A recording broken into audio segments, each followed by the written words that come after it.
కన్నీరైనా ఆశలతోని నేనే బతుకుతున్నా, నువ్వు సల్లంగా ఇంటికి రావాలి అని దేవుణ్ణి మొక్కుతున్నా.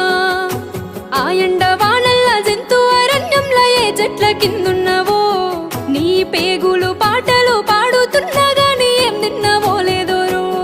నిన్ను కన్న వాళ్ళ కన్నులు నీ కోసం ఎదురు చూపులు, నువ్వు కన్న వాళ్ళ ఆశలు నీ మీద పెంచుకున్నారు.